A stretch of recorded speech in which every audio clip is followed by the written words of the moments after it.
when the moon is void of course. Are you familiar with that? No.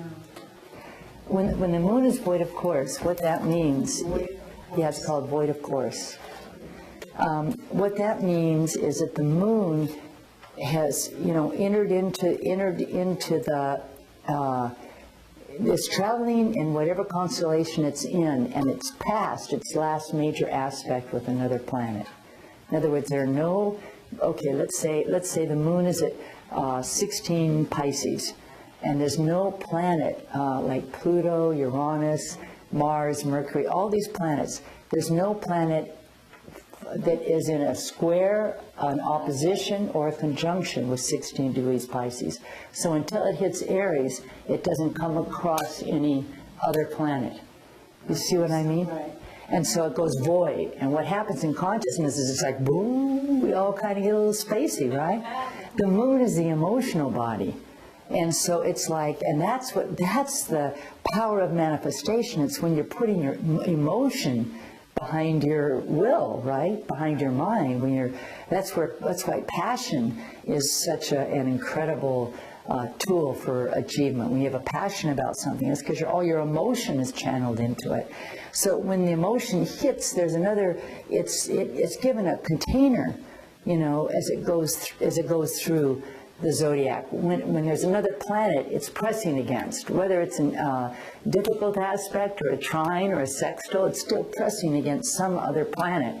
But the second it passes its last planet to press against, it's just, woo, it's got no resistance, nothing to give it form. And so when the moon is void of course, it's really a very interesting phenomenon. It happens quite frequently. But during those hours, everybody gets a little spacey. It's the perfect time to get introspective. It's the perfect time, since the normal reality of that point in time is unfocused, to give yourself permission to be unfocused. If you have a day job, okay, so you still do tasks and whatever you need to do, or you do errands, you do whatever you do, but you do things by yourself, because it's an energy that really kind of pulls inward. And then, and P.S., everybody else is feeling the same way. That's one of the joys of astrology, is to notice that we're not in this alone, So if you try to have a conversation, like if I want to have an important conversation with you and the moon is void, I'm kind of spaced out about where I'm going. You're kind of spaced out where you're going. If you're my boss and I try to ask you for a raise, we're both kind of boom, So it isn't as likely to happen. So it's not. So in answer to your question, I avoid, in terms of new connections or really taking action in the world, I avoid the void of course moon, Mercury retrograde, and the balsamic moon, which is the phase just before the moon turns new. Oh, okay. And that's the first 45 degrees before the new moon.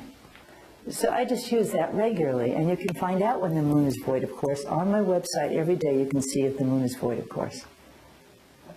It tells you. And if you're a member of the site, they're sent every week. You get or you can go on the website and get access to exactly what that day is best for in terms of action.